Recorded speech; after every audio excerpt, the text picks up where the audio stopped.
इजाजत देता है कि आप जो जानवर के नाम दिए गए वो खा सकते हैं। दर्शकों, अभी आपने सुने मुसलमान धर्म के प्रवक्ता डॉक्टर जाकिर नाइक जी के विचार, और आइए अब जानते हैं जगत गुरु तत्वदर्शी संत रामपाल जी महाराज जी के विचार। वकालत करते हैं मुसलमान धर्म के प्रवक्ता, मांस खाने की वकालत करते हैं। क्योंकि देखो, अगर कुरान शरीफ में या किसी पुराण में, वेदों में और गीता में मांस खाने का कहीं प्रावधान नहीं है। यदि किसी पुराण में और यदि किसी कुरान में और यदि फिर बाइबल में, इससे आगे जहां परमात्मा ने, उस अल्लाह अकबर ने, समर्थ भगवान ने 6 दिन में सृष्टि रची, 7वें दिन वो तो तख्त पर बैठ गया जाकर विधान बता के कि किसी ने भी मांस नहीं खाना है, ये खाने की वस्तुएं तुम्हें हलाल हैं, बाकी सब हराम है। इससे आगे कोई लेख उल्लेख है, चाहे वो पुराण में है, चाहे कुरान में है, चाहे बाइबल में या तौरात में है, या चाहे अन्य किसी इंजिल में है या जबूर के अंदर है, वो अल्लाह अकबर का आदेश नहीं है, वो किसी अन्य देव का आदेश है। उसका आदेश पालन करके आप उस अल्लाह अकबर के विधान को तोड़कर दोषी बन जाओगे। नबी मोहम्मद नमस्कार है, राम रसूल कहाया, 1,80,000 को सौगंध जिन नहीं करद चलाया, अरस कुरस पर अल तकत है, खालिक बिन नहीं खाली, और वह पैगंबर पाक पुरुष थे साहिब के अब्दाली। उसी परमात्मा ने कहा है कि जो नर गोश्त खाते हैं प्रत्येक राक्षस जान, इसमें संशय है नहीं, हिंदू खाइयो चाहे मुसलमान। कहते जो मांस खाते हो प्रत्येक राक्षस है, चाहे हिंदू हो चाहे मुसलमान। ये तुमने अपना फार्मूले आप बना रखे, उन महापुरुषों के आदेश नहीं है। कहते हैं मांस खावे सो ढेढ़ सब, और मद पीवे सो नीच, और कुल की दुर्मति पर हरे, भगवान कहे सो ऊंच। कहते मांस खावे सब ढेढ़ है, चाहे हिंदू है चाहे मुसलमान, सिख है या ईसाई। और कहते हैं मद पीवे सो नीच, शराब पीते वो महान नीच आदमी है, और अपने कुल का भी नाश करते हैं। केवल जो उस अल्लाह अकबर का सच्चा नाम जपते हैं वही ऊंचे हैं। समझदार को संकेत बहुत होता। अब आप जी को दिखाया है परमात्मा नर आकार है, 6 शरीर है, 6 दिन में सृष्टि रची, और परमात्मा ने 6ठे दिन मनुष्य को अपने जैसा, अपने अनुरूप, अपने शरीर जैसा, अपनी सूरत जैसा उत्पन्न किया, नर और नारी करके उनकी उत्पत्ति की, और उनको खाने के लिए आदेश दे दिया। अभी आपने पढ़ा, आप फिर भी पढ़ सकते हैं।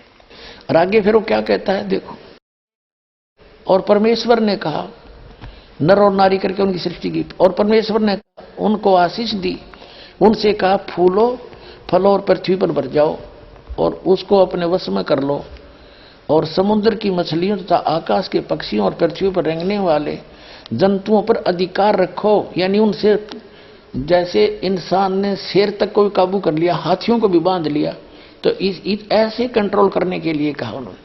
आगे देखो, फिर परमेश्वर ने उनसे कहा, यानी मनुष्यों को भी, फिर परमेश्वर ने उनसे कहा कि सुनो, जितने बीज वाले छोटे छोटे पेड़, ये मनुष्यों के लिए आदेश है, सारी पृथ्वी के ऊपर हैं, और जितने वृक्षों में बीज वाले फल हैं, वे सब मैंने तुमको दिए तुम्हारे भोजन के लिए।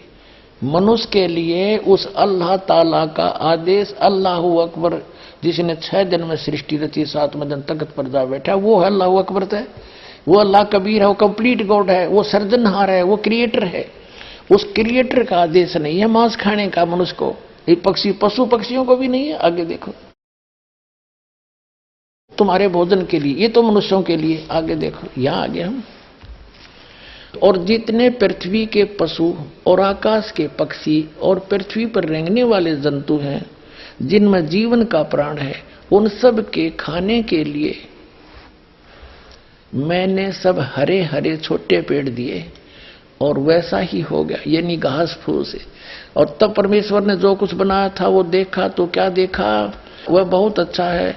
तथा सांझ हुई फिर भोर हुआ, इस प्रकार ये 6वां दिन हो गया। अब 7वां दिन, यूं आकाश और पृथ्वी और उनकी सारी सेना का बनाना समाप्त हो गया, और परमेश्वर ने अपना काम जिसे वह करता था 7वें दिन समाप्त किया।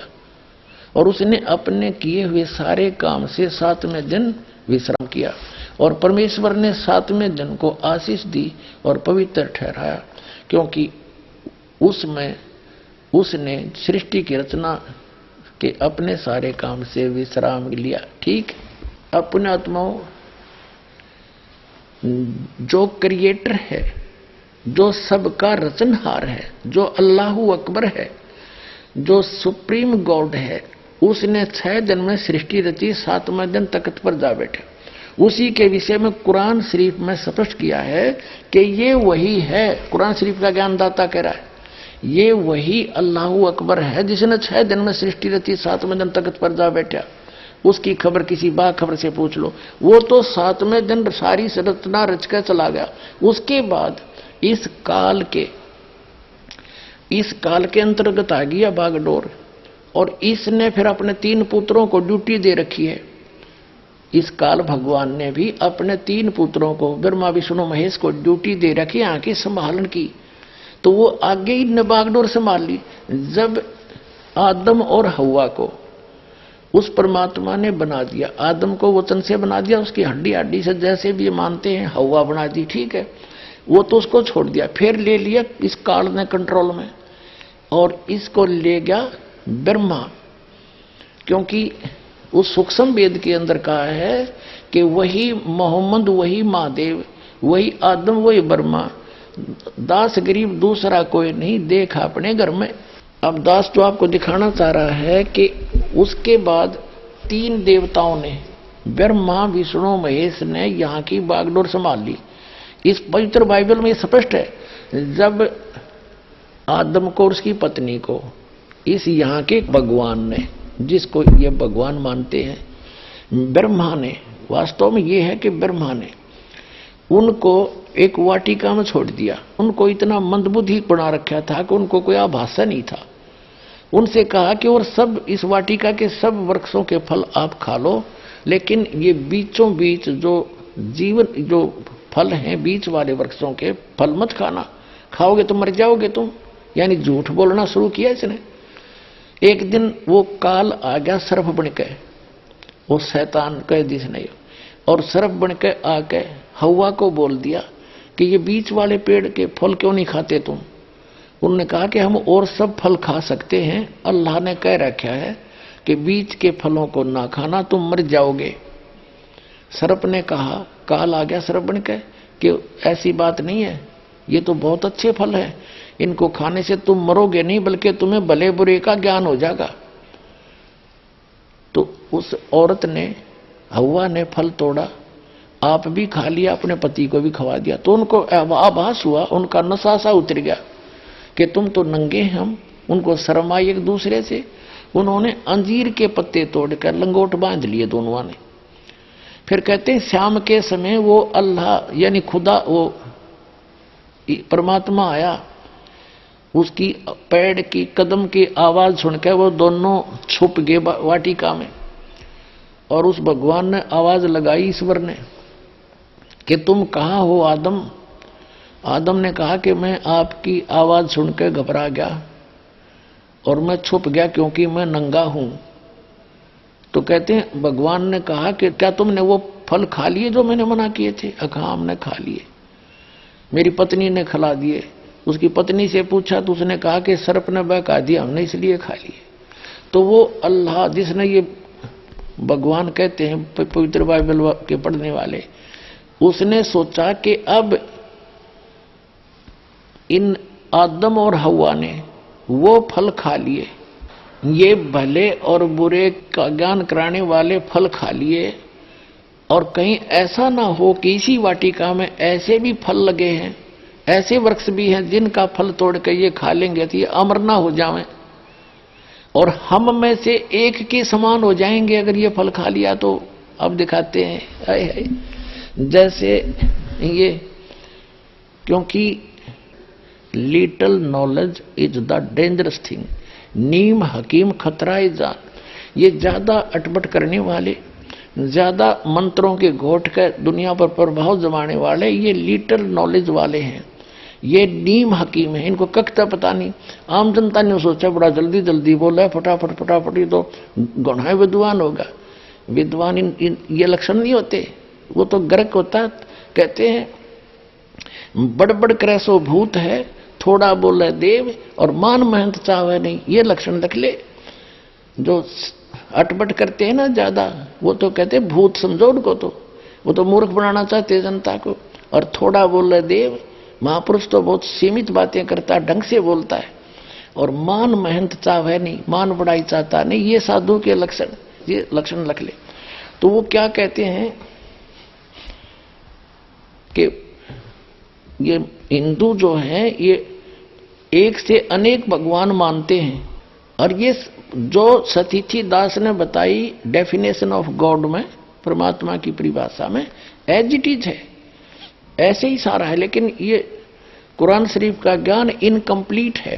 वो तो खुद कहता है कि मैं जानता नहीं मालिक के बारे में, अल्लाह अकबर के बारे में, तो फिर अपने आप इनकम्प्लीट नॉलेज है। यही वेदों का इनकम्प्लीट नॉलेज है। और इसी प्रकार गीता का इनकम्प्लीट नॉलेज है।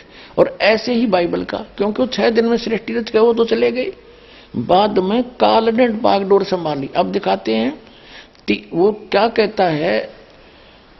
एक जिसको ये बाइबल के पढ़ने वाले भगवान कहते हैं, योहा कहते हैं, वो कहता है कि आदम ने और हव्वा ने यदि इस जीवन मृत्यु वाले फल खा लिए वृक्ष के, तो हम में से एक के समान हो जाएगा। इससे मतलब सिद्ध होगा कि एक से अधिक है वो भगवान।